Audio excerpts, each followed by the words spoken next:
सुदूर पहाड़ी इलाके में एक घुमावदार सड़क थी जिसे स्थानीय लोग भूतिया सड़क के नाम से जानते थे।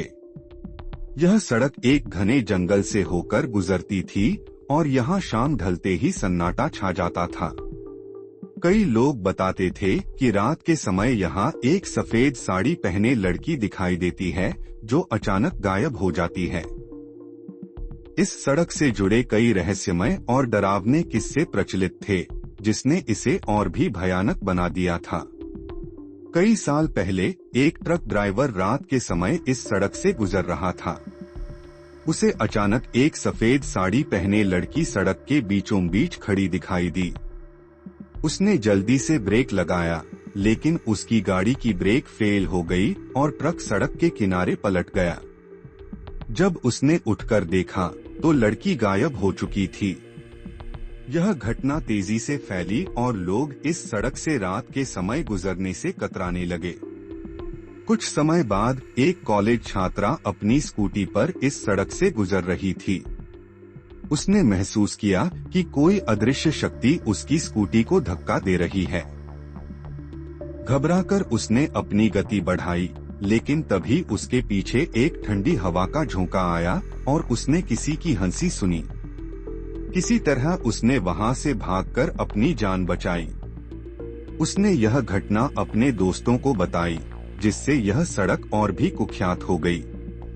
एक दिन रवि नाम का एक साहसी और जिज्ञासु युवक, जो भूतिया कहानियों पर विश्वास नहीं करता था, अपनी कार में इस सड़क से होकर गुजर रहा था। अचानक उसकी कार का टायर पंचर हो गया। रवि ने गाड़ी रोकी और टायर बदलने लगा। उसे लगा कि कोई उसे देख रहा है।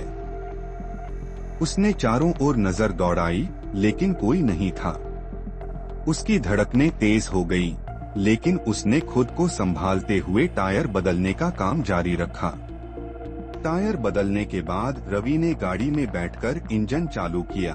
तभी उसने सड़क के किनारे एक सफेद साड़ी पहने लड़की को खड़े देखा। रवि ने सोचा कि शायद वह किसी की मदद के लिए खड़ी हो, इसलिए उसने गाड़ी रोक दी और उससे पूछा, क्या तुम्हें मदद चाहिए? लड़की ने कोई जवाब नहीं दिया, बस अपनी उंगली से जंगल की ओर इशारा किया। रवि ने महसूस किया कि कुछ अजीब था, लेकिन उसकी जिज्ञासा ने उसे वहां रुकने नहीं दिया। रवि ने अपनी जिज्ञासा पर काबू पाते हुए उस दिशा में जाने का निर्णय लिया।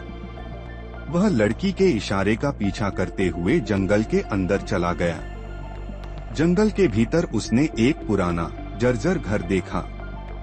घर के अंदर घुसते ही उसे एक ठंडी हवा का झोंका महसूस हुआ।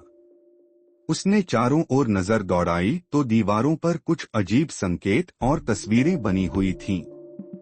यह घर बहुत ही डरावना और रहस्यमय लग रहा था।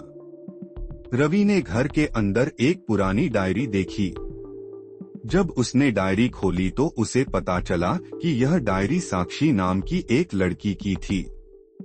साक्षी की डायरी में उसके जीवन की कई घटनाओं का विवरण था।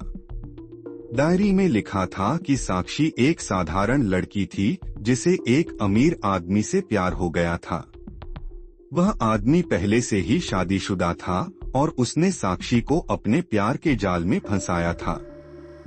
साक्षी की डायरी में आगे लिखा था कि जब उसने उस आदमी को छोड़ने की धमकी दी तो उस आदमी ने साक्षी को धोखे से बुलाकर इस जंगल में मार डाला। डायरी में साक्षी के दर्द और धोखे की पूरी कहानी थी, जिसने रवि को अंदर तक हिला दिया।